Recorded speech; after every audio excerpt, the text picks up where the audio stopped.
Friends and welcome back to my YouTube channel commerce का ज्ञान। और आज हम लोग कंटिन्यू करेंगे क्लास 11 का डेप्रिसिएशन वाला चैप्टर।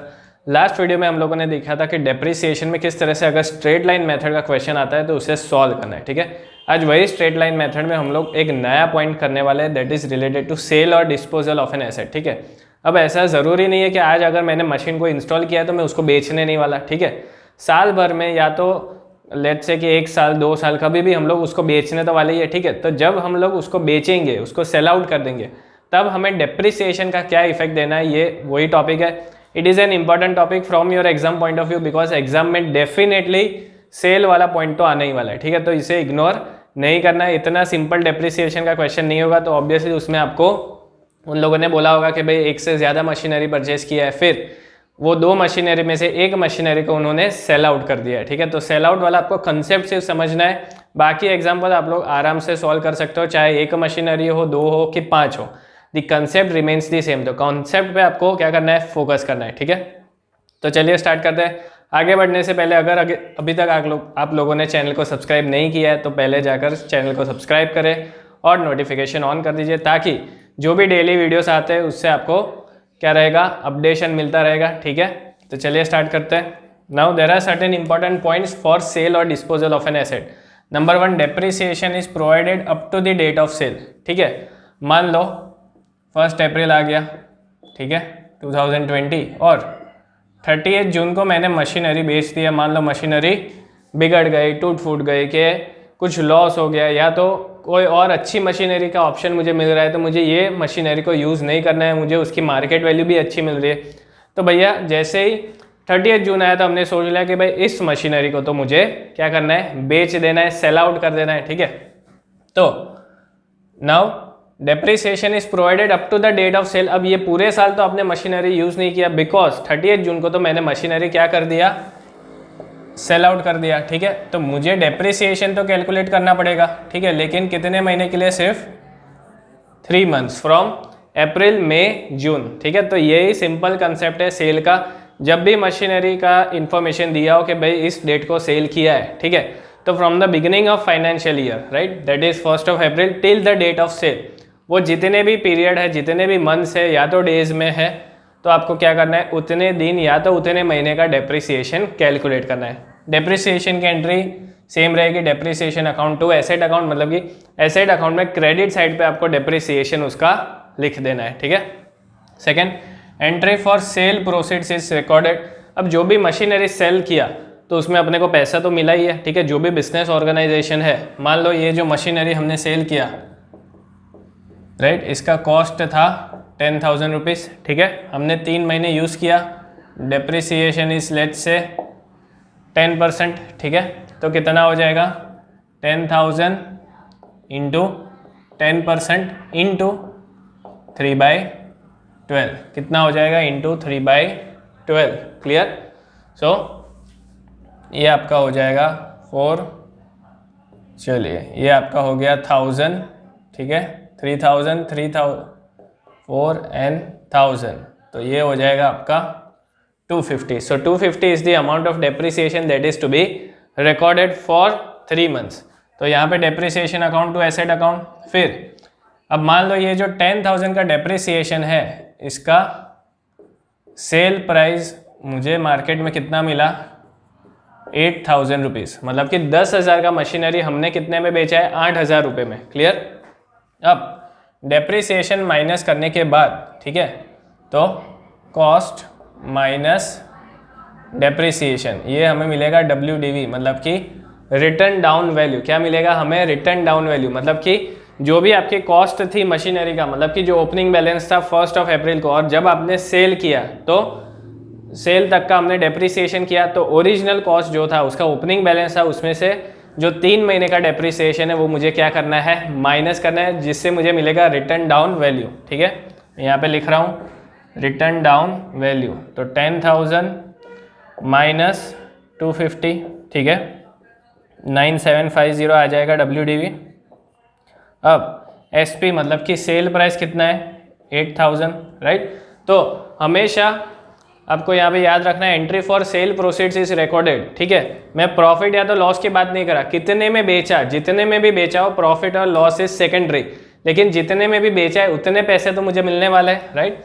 सो कैश और bank account debit to asset account को क्रेडिट करेंगे, बिकॉज अब एसेट हम लोग क्या कर रहे हैं, बेच रहे हैं, तो वो क्रेडिट हो जाएगा, उसका बैलेंस डिक्रीज हो जाएगा।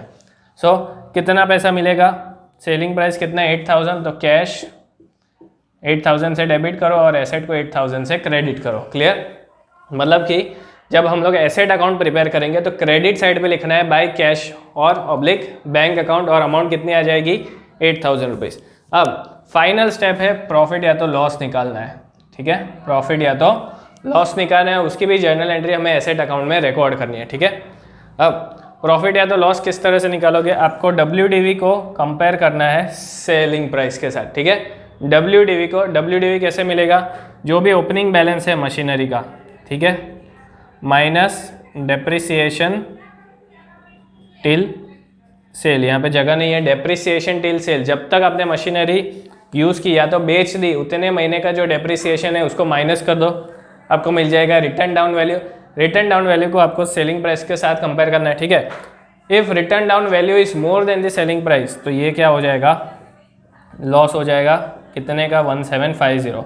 And if return down value is less than the selling price, तो आपको प्रॉफिट हो जाएगा। क्लियर, तो अपने केस में लॉस हो रहा है, तो लॉस की एंट्री क्या है, लॉस को हमेशा डेबिट करते हैं, so loss on sale account debit to asset account 1750, ठीक है। अगर प्रॉफिट होता तो asset account debit to profit on sale, profit हमेशा क्रेडिट होता है। क्लियर, तो इस तरह से सेल और डिस्पोजल ऑफ एसेट अगर हो तो आपको एंट्री इस तरह से रिकॉर्ड करनी है। डेप्रिसिएशन की नॉर्मल एंट्री है, सिर्फ डेप्रिसिएशन में क्या याद रखना है, up to the date of sale, तो उतने महीने का ही डेप्रिसिएशन कैलकुलेट करके रिकॉर्ड करना है। फिर जितने में भी मशीनरी बेचा, ठीक है, जो भी प्राइस में बेचा हो वो प्राइस पे एसेट साइड में, मतलब कि एसेट के लेजर में आपको क्रेडिट साइड पे रिकॉर्ड कर देना है, ठीक है।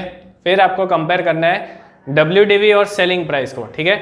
WDV कैसे मिलेगा, जो भी ओपनिंग बैलेंस है मशीनरी का उसमें से depreciation till date of sale minus कर दो, तो आपको मिल जाएगा WDV, ठीक है। उसको सेलिंग प्राइस के साथ कंपेयर करना है, अगर WDV ज़्यादा है सेलिंग प्राइस से तो लॉस आएगा, अगर WDV कम है सेलिंग प्राइस से तो प्रॉफिट आ जाएगा। जो भी प्रॉफिट और लॉस है अगेन हमें रिकॉर्ड करना है, ठीक है। अगर प्रॉफिट आता है तो एसेट के लेजर में डेबिट साइड पे रिकॉर्ड करो, और अगर लॉस आता है तो एसेट के लेजर में क्रेडिट साइड पे रिकॉर्ड करना है। Clear, so this is the basic concept and fundamental of sale और disposal of an asset. Next हम लोग इसका एक एग्जाम्पल देखेंगे जिसमें हमें विद प्रोविजन और विदाउट प्रोविजन दोनों मेथड्स इसमें कवर करनी है। अच्छा, और एक पॉइंट था, if provision for depreciation account is maintain, ठीक है, दो मेथड्स है, without provision and with provision. तो अगर प्रोविजन फॉर डेप्रिसिएशन मेंटेन करते हैं तो डेप्रिसिएशन की एंट्री तो नॉर्मल है, depreciation account debit to provision for depreciation. फिर क्या होगा, जितना भी हम लोगों ने बैलेंस एक्यूमुलेट किया है प्रोविजन फॉर डेप्रिसिएशन अकाउंट में, ठीक है, लेट्स से 2 साल का जितना भी डेप्रिसिएशन है, राइट, तो अल्टीमेटली उसको हमें क्या करना है, एसेट अकाउंट में ट्रांसफर कर देना है। सो प्रोविजन फॉर डेप्रिसिएशन को डेबिट करेंगे और एसेट अकाउंट को क्रेडिट करेंगे। बाकी ये जो सारी एंट्रीज है वो सेम रहेगी, सिर्फ ये एंट्री में डिफरेंस है, ठीक है। यहाँ पे हम लोग डेप्रिसिएशन टू एसेट लिखते थे, यहाँ पे डेप्रिसिएशन टू प्रोविजन लिखते हैं। फिर प्रोविजन का जितना भी बैलेंस है वो हमें एसेट अकाउंट में ट्रांसफर कर देना है। बाकी सेल, प्रॉफिट या तो लॉस जो है वो एंट्रीज सेम रहेगी, जो भी मेथड आप लोग फॉलो करोगे। क्लियर, तो चलिए आगे बढ़ते हैं, एग्जाम्पल सॉल्व करेंगे दोनों मेथड से, ताकि ये पूरा कंसेप्ट अच्छे से आपको क्लियर हो जाएगा। तो चलिए एग्जाम्पल स्टार्ट करते हैं। यहाँ पे एग्जाम्पल है परचेज ऑफ मशीनरी। 1 अप्रैल 2005 को हमने मशीनरी परचेज किया जिसका कॉस्ट था 2 लाख रुपए। Depreciation is 10% of original cost, ठीक है, स्ट्रेट लाइन मेथड है, मतलब कि एवरी ईयर डेप्रिसिएशन सेम रहेगा। सेल ऑफ मशीनरी, अब मशीनरी हमने बेचा कब है, 1 अक्टूबर 2017 को, ठीक है। मशीनरी परचेज किया है, सॉरी 2015 है ये, 2015 को, और सेल किया है 1 अक्टूबर 17 को। Prepare machinery account for 3 years without provision for depreciation, with provision for depreciation, ठीक है। दोनों मेथड से हमें सॉल्व करना है। एग्जाम्पल इंपॉर्टेंट है समझने के लिए आपके पास, मतलब कि ये सबसे अच्छा एग्जाम्पल रहेगा, ठीक है। तो चलिए स्टार्ट करते हैं। सबसे पहला मेथड हम लोग करेंगे विदाउट प्रोविजन, ठीक है, मशीनरी अकाउंट। सबसे पहले हमें मशीनरी अकाउंट जो परचेज किया है उसकी एंट्री करनी है डेबिट साइड पे, पहले ये डेबिट, ये क्रेडिट साइड। तो 1 October 15 to bank account, because journal entry क्या होगी, machinery account debit to bank account, कितने में परचेज किया, 2 लाख रुपए में, ठीक है, लिख देंगे।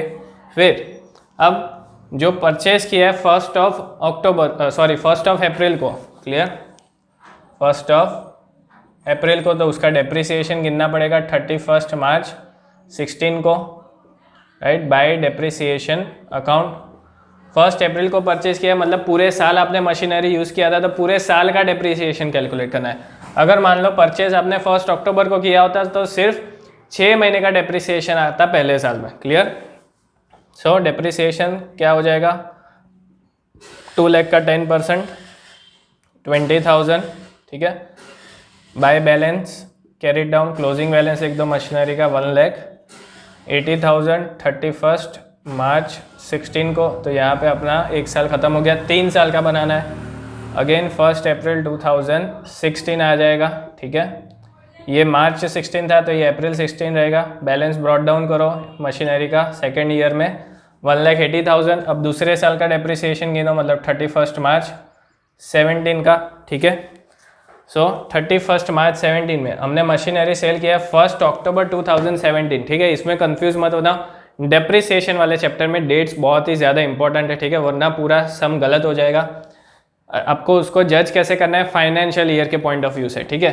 तो अगर 1 अक्टूबर 17 है तो फाइनेंशियल ईयर कौन सा होगा, 1 April 2017 to 31 March 2018, clear.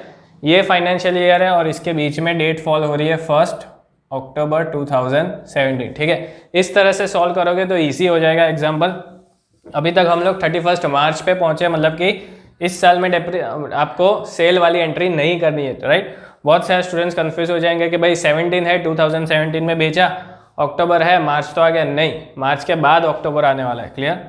So by depreciation account कितना हो जाएगा, depreciation 20,000, because straight line method है तो एवरी ईयर डेप्रिसिएशन चेंज नहीं होने वाला, clear, it will remain constant. So by balance carried down 1,60,000, ठीक है। अब ये दूसरा साल भी ख़त्म, last year 1 April 2017 to balance brought down कितना है 1,60,000, ठीक है। अब हमने मशीनरी बेचा है, ठीक है, तो अब इसका एक वर्किंग नोट आपको प्रिपेयर करना पड़ेगा एग्जाम में, राइट। चलिए, सो मुझे सबसे पहले अब क्या करना है, मैंने मशीनरी सेल किया है 1 अक्टूबर को, ठीक है। तो जो सेलिंग प्राइस है उसको मुझे हमेशा कंपेयर किसके साथ करना होता है, WDV के साथ, ठीक है। तो पहले सबसे पहला काम क्या है, WDV निकालना, ठीक है, और उससे भी पहले डेप्रिसिएशन हमें निकालना पड़ेगा, राइट। सो वर्किंग नोट कुछ इस तरह से होगा, depreciation up to date of sale, right. तो depreciation up to date of sale कितना हो जाएगा, ओपनिंग बैलेंस कितना है मशीनरी का 1,60,000, ठीक है। तो 1,60,000 का 10% into up to the date of sale, तो 1 अप्रैल से लेकर 1 अक्टूबर का, राइट। तो अप्रैल मई जून जुलाई अगस्त सितंबर, अक्टूबर नहीं गिनना है बिकॉज 1 अक्टूबर है, right. So 1 April to 1 October 2017, ठीक है। सो अप्रैल मई जून जुलाई अगस्त सितंबर 6 महीने के लिए डेप्रिसिएशन आपको कैलकुलेट करना पड़ेगा, ठीक है। सो 16,000 का हाफ कर दो तो डेप्रिसिएशन आपका कितना हो जाएगा, 10,000 रुपीज़, क्लियर। ये कितना हो जाएगा, 10,000 रुपीज़ इज द डेप्रिसिएशन। अब WDV निकल जाएगा, WDV equals to opening balance minus depreciation, ठीक है। ओपनिंग बैलेंस कितना था मशीनरी का 1,60,000 माइनस कर दो depreciation till date of sale, तो आपका WDV कितना हो जाएगा 1,50,000 रुपीज़, ठीक है। इसको कंपेयर करो सेलिंग प्राइस के साथ, कितने में बेचा है सेल ऑफ मशीनरी 1,20,000, ठीक है। सो WDV आ रहा है 1,50,000 डेप्रिसिएशन माइनस करने के बाद, और हमने बेचा उसको 1,20,000 में, मतलब कि भाई ये तो लॉस हो रहा है। इसमें याद रखो whenever WDV is more than selling price it will always be a loss. तो लॉस कितना हो जाएगा 150 माइनस 20, सो 30,000 का आपको क्या होने वाला है, लॉस होने वाला है, क्लियर। चलिए, तो यहाँ तक का आपको क्लियर है, ठीक है। अब क्या करना है, हमें मशीनरी जो सेल किया उसकी एंट्री करनी पड़ेगी, ठीक है। अब बेचा कब है 1 अक्टूबर को, सो 1 अक्टूबर 2017 बाय बैंक अकाउंट, ठीक है। बाय बैंक अकाउंट क्यों लिखा, जो सेल किया है, ठीक है, कितने में सेल किया, 1,20,000, तो वो मुझे रिकॉर्ड करना है क्रेडिट साइड पे बाय बैंक अकाउंट लिख के। फिर जो डेप्रिसिएशन हमने रिकॉर्ड किया टिल डेट ऑफ सेल, तो वो भी लिखना पड़ेगा बाय डेप्रिसिएशन अकाउंट, ठीक है, वो भी आ जाएगा 1 अक्टूबर 2017। जो डेट ऑफ सेल है वही आपको डेट यहाँ पे लिखना है, ठीक है। कितना आया डेप्रिसिएशन अपना 10,000। और लॉस है, लॉस मैंने बोला था अगर लॉस आता है तो एसेट अकाउंट में क्रेडिट साइड पे लिखना है। So by loss on sale that is also 30,000 rupees, same date 1 October 2017। तो यहीं पे अपना एग्जाम्पल क्या हो जाएगा, ख़त्म हो जाएगा। दोनों साइड पे बैलेंस इक्वल आना चाहिए, कोई भी क्लोजिंग बैलेंस नहीं आएगा, ठीक है। जब भी मशीनरी सेल किया हो, एक मशीनरी है और उसको बेच दिया, तो जो लास्ट ईयर है उसमें बैलेंस हमेशा क्या हो जाएगा, इक्वल हो जाएगा, ठीक है। लेकिन अगर 2 मशीनरी है और एक ही मशीनरी उसमें से बेचा है, तो वैसे केस में आपको जो मशीनरी नहीं बेची उसका क्लोजिंग बैलेंस निकालना पड़ेगा। अदरवाइज एक मशीनरी परचेस की और उसी को बेच दिया, राइट, तो जो लास्ट ईयर होगा उसमें आपका बैलेंस हमेशा क्या हो जाएगा, इक्वल हो जाएगा। तो आपको पता चलेगा कि भैया एग्जाम्पल सही है कि गलत। Clear. So this was all about the machinery account with respect to sale without provision for depreciation, ठीक है। अब विथ प्रोविजन फॉर डेप्रिसिएशन से इसी एग्जाम्पल को हम लोग कैलकुलेट करते हैं। तो चलिए अब वही एग्जाम्पल प्रोविजन फॉर डेप्रिसिएशन अगर मेंटेन करते हैं तो किस तरह से सॉल्व करना है। यहाँ पे मैंने वर्किंग नोट ऑलरेडी प्रिपेयर करके रखा है। Working note will remain the same, मतलब कि जो प्रॉफिट और लॉस है वो जो डिराइव हमें करना है वो मेथड हमेशा सेम रहेगा, चाहे प्रोविजन फॉर डेप्रिसिएशन हो या तो विदाउट प्रोविजन हो, ठीक है। सिर्फ जो पोस्टिंग होती है जर्नल एंट्री में वो डिफरेंट हो जाता है। दूसरा मशीनरी अकाउंट उसमें अकेला प्रिपेयर करते थे, इसमें हमें प्रोविजन फॉर डेप्रिसिएशन अकाउंट भी प्रिपेयर करना है, बिकॉज इसमें जो बैलेंस आएगा वो अल्टीमेटली मशीनरी अकाउंट में ट्रांसफर करना है, ठीक है। तो चलिए स्टार्ट करते हैं। वही एंट्री 1 अप्रैल 15 को टू बैंक अकाउंट, ठीक है। कितने में परचेस किया, 2 लाख रुपए। अब 31 मार्च 16 बाय बैलेंस कैरेट डाउन लिख देना है। बाय बैलेंस कैरेट डाउन कितना है, 2 लाख रुपए, राइट। क्यों यहाँ पे ऐसा किया, आप लोग सोचोगे सर डेप्रिसिएशन तो लिखा नहीं। डेप्रिसिएशन हमें कहाँ पे लिखना है इस बार, प्रोविजन फॉर डेप्रिसिएशन अकाउंट में, ठीक है। एंट्री क्या करते हैं, depreciation to provision for depreciation, तो क्रेडिट साइड पे लिखना है।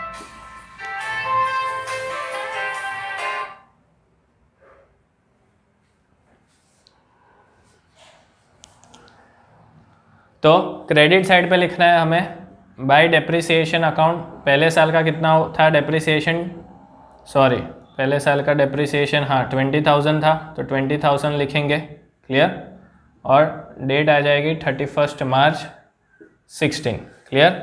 अब यहाँ पे क्या लिखेंगे, to balance carried down, to balance carried down, और कोई डेप्रिसिएशन है नहीं, तो 20,000 31 मार्च 16। क्लियर। तो इस तरह से प्रोविजन फॉर डेप्रिसिएशन हो तो डेप्रिसिएशन क्रेडिट साइड पे रिकॉर्ड करना है, मशीनरी अकाउंट में डेप्रिसिएशन को रिकॉर्ड नहीं करना है, ठीक है।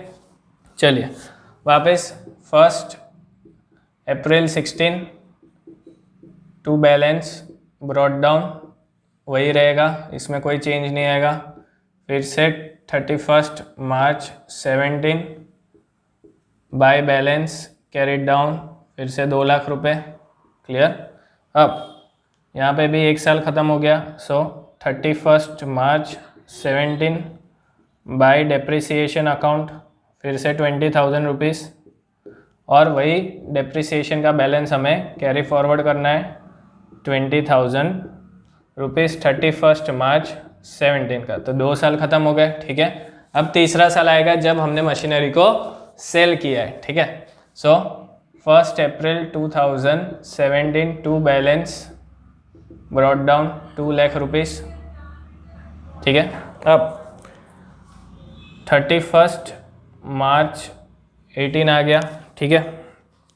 सॉरी मशीनरी हमने बेचा था 1 अक्टूबर को बेचा है। क्लियर। चलिए सॉरी ये depreciation by balance brought down लिखना रह गया 20,000 रुपीज़, ठीक है। और इस साल का डेप्रिसिएशन तो ये हो जाएगा 40,000। क्लियर। 20,000 पहले साल का, 20,000 दूसरे साल का। क्लियर। ये 1 अप्रैल की एंट्री थी 31 मार्च, तो 1 April 2017 18 by balance brought down 40,000 rupees, ठीक है। पहले साल का डेप्रिसिएशन 20,000, दूसरे साल का भी डेप्रिसिएशन 20, सो तीसरे साल का ओपनिंग बैलेंस अपने पास है 40,000। अब 1 अक्टूबर को हमने बेच दिया, ठीक है। तो by depreciation account till the date of sale, right. Depreciation कितना आ रहा है, पूरे साल का डेप्रिसिएशन स्ट्रेट लाइन मेथड में तो सेम रहता है, तो हर एक साल का डेप्रिसिएशन 20,000 है, राइट। लेकिन 6 महीने यूज़ किया तो 6/12 कर दो तो डेप्रिसिएशन आ जाएगा 10,000 रुपीज़। कितना आ जाएगा, 10,000 रुपीज़। क्लियर। चलिए, अब ये जो प्रोविजन फॉर डेप्रिसिएशन है, हमने एक जर्नल एंट्री लिखी थी, provision for depreciation debit to machinery account, ठीक है। तो ये जो बैलेंस है 40,000 प्लस 10,000, ये पूरा बैलेंस हमें क्या करना है, मशीनरी अकाउंट में ट्रांसफ़र कर देना है, ठीक है। सो टू मशीनरी अकाउंट कितना डेप्रिसिएशन ट्रांसफ़र करना है, 50,000 रुपीज़। क्लियर। और ये डेट ऑफ सेल पे रिकॉर्ड करना है 1 अक्टूबर 2017, ठीक है। 1 अक्टूबर 2017, सॉरी ये भी 17 है, ठीक है। तो इस तरह से प्रोविजन फॉर डेप्रिसिएशन में याद रखो कि जितना भी डेप्रिसिएशन एक्यूमुलेट हुआ है, ठीक है, जहाँ पे अपना ओपनिंग बैलेंस था 40,000 प्लस हमने डेप्रिसिएशन बाय डेप्रिसिएशन करके लिखा जो मशीनरी हमने सेल किया था, ठीक है, जो प्रीवियस मेथड में भी 10,000 था। फिर ये जो टोटल अमाउंट है प्रोविजन फॉर डेप्रिसिएशन में 50,000, ये हमने मशीनरी अकाउंट में क्या किया, ट्रांसफ़र कर दिया, ठीक है। तो यहाँ पे मशीनरी अकाउंट को हमने क्या किया, डेबिट, तो यहाँ पे क्रेडिट साइड पे लिखेंगे बाय प्रोविजन फॉर डेप्रिसिएशन 50,000